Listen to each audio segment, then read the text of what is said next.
এটা আমাদের record room Dhaka জজ কোর্টের।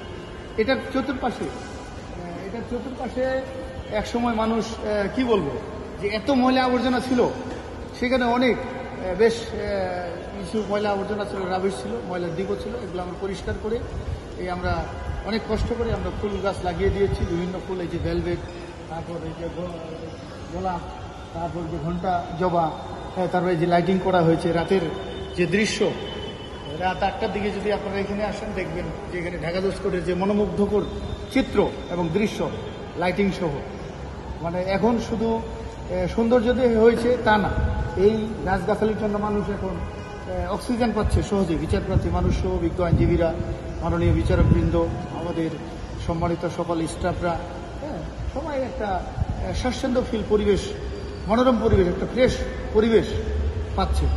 এতে করে একটা স্বাস্থ্যকর স্থানে পরিণত হয়েছে এবং এটাই একটা দর্শনীয় স্থানে হয়ে গেছে ঢাকা শহরে, রাজধানী ঢাকা শহরে বলা যায়।